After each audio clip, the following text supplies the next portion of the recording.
Hello guys, welcome back. This is Dan and Laurie from Freedom Forest, and yeah, it was just the first of maybe a new style of videos we're going to be starting, which is going to be more of like a vlog style, because we're finding with how much we've got on and the crazy amount of projects and just maintaining this place as well as working, it's quite hard right now to have the time to do the very highly edited videos.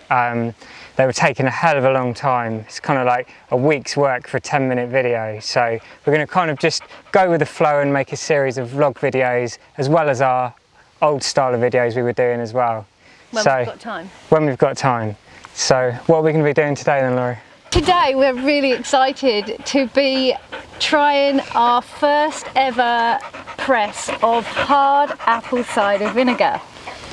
We have been round and we've been scrumping loads of apples from various trees that we know. I've been up a tree this morning and yesterday as well. Loves a bit of tree climbing. I do like climbing trees.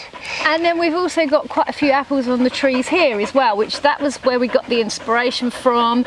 We've been thinking about getting an apple press, and then for trees that have only been in the ground here for 2 seasons, we've got like a ridiculous amount of apples for the size of the tree, so that got us thinking. And then we were doing some looking and learning online, and then we also watched Kris Harbour's videos on making apple cider, hard apple cider.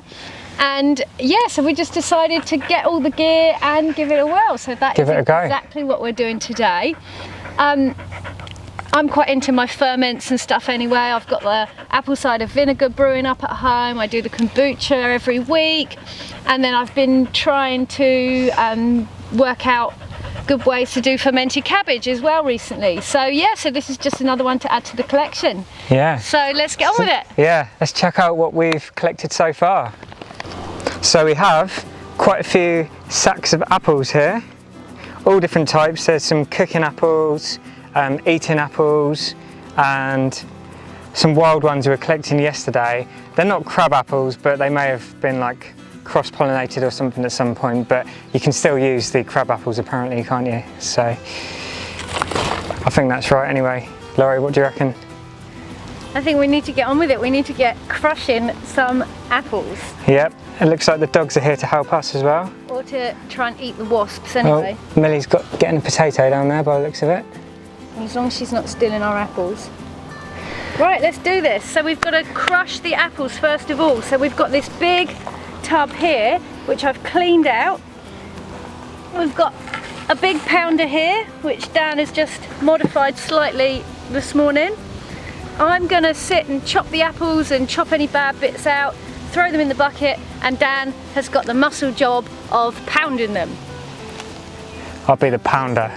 And here is the press, and we didn't have a spout, so we've got a Canna Musifolia leaf there as our funnel, going into a, what is it, a 20 litres? 23 litre vat, or carboy, I think it's 23 litres, so 23 litres. Hopefully we've got enough apples. Yeah. If not, there are some more on there's a bee road on the way here with quite a few wild trees growing, so we can get some more, can't we, on the way back? Yeah, and we've still got some more on the trees over there as well.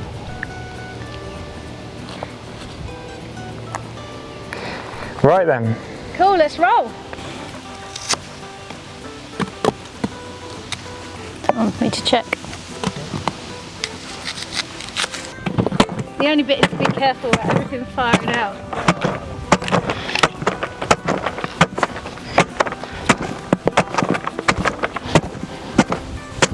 See, that's why you got to chop into some of them, because that one. Yeah. Bad apple. I'm ready for some more. I'll just pick the ones that are... Quite a few of these have got bruises on where there was like a hard standing under the tree we collected them from. I was just shaking it on one of them, and but I think it should be okay. A little bit of bruising. It was only last night, so. From the research we've done in our bowl, that's Millie chasing the wasps. From what we can work out so far, it doesn't matter if you use apples that are a little bit bruised, as long as they're still quite fresh, and as long as they're not going bad, like as long as they're just, yeah, like just freshly bruised, not rotting, obviously. This is actually really effective doing it like this, so we'll show you in a minute. God, look at that whopper. Woohoo! That's one of, this is courtesy of one of my gardening clients. I went and raided her tree this morning. Thank you, Jenny. Ah, I just got it in the face. It's actually good. Really good. Perfect. It's good where it goes narrower at the top as well, because it's like you can get your hands around it better. And if you need, it's even got a little midway handle here. That's perfect.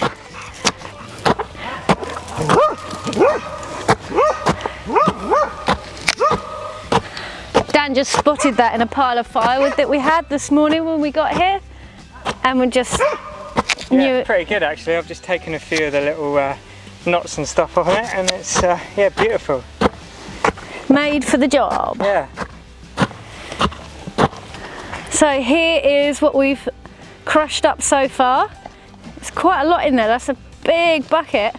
Yeah, I'm just going through making sure what I put in hasn't got any holes or really rotten bits on, and then I'll show you this. It looks really hard work, but this is quite light, 'cause it's I think the guy said it was from a Leylandi or something that's a few years old, so it's yeah, actually it just perfect. Seems even more effective than some of the machines you see online. Yeah, because that was the only thing that we didn't get organised and buy or make in time, was the apple scratter. And we were thinking like, oh God, we could have made a really big mistake. But yeah. So easy, even do it with just one hand. When you've got Dan the man. Yeah. Dan the splatter. Dan the crusher. We'll probably have to put this through the press in a minute, do our first press. It's a 16 or 18 litre press, so don't know really yet how much we're getting it. Oh, Murphy's doing a bit of hoovering up. Thanks, Murph. Go on, out you go, boy. Out. We must be getting close to our first filling. It's amazing when you start looking around your local area how quickly you notice like apple trees that nobody else is using. Like we only started talking about this, like using different trees, what, 2 days ago? Yeah. And already we went out last night and picked from 1, 2, 3,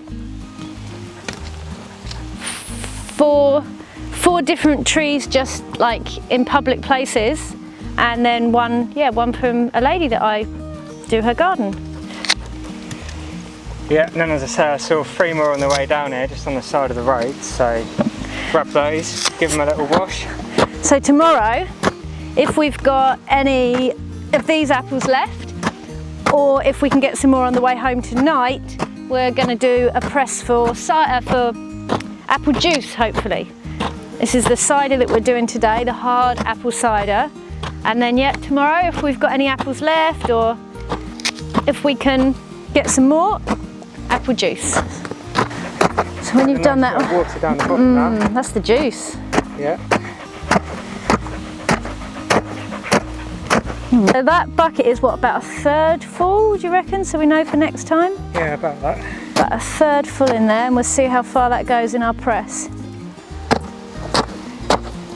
All right. It's only been about 5 minutes as well. Right, let's see what it takes.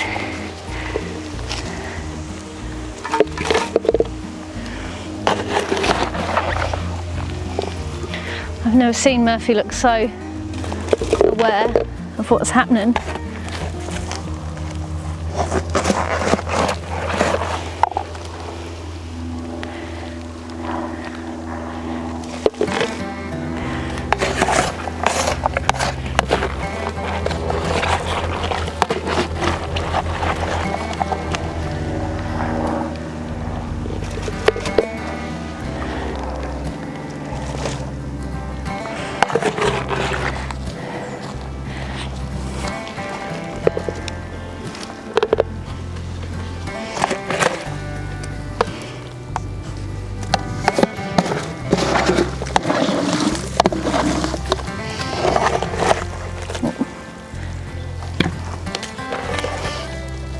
Oh yeah, that was so quick and easy as well. Must have been only pounding that for about 5 minutes. A couple of bits there. Look. Yeah. Might need a bit more repair. Oh, it's coming out already. Is it? Oh my god.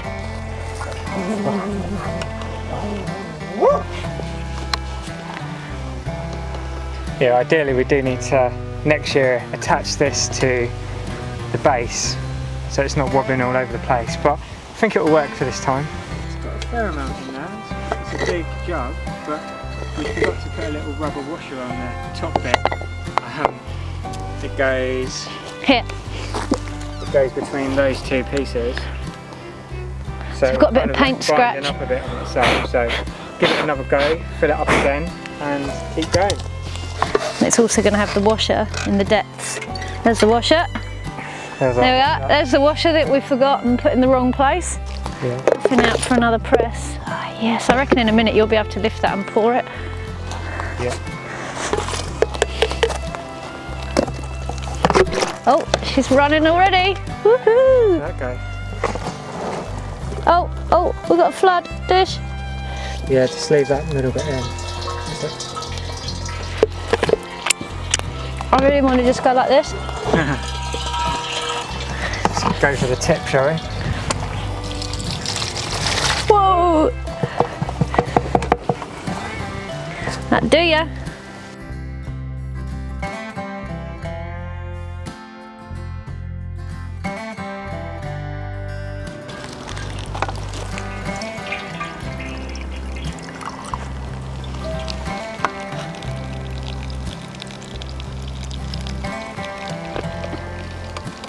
Oh my god, that is the most beautiful thing ever. Nice.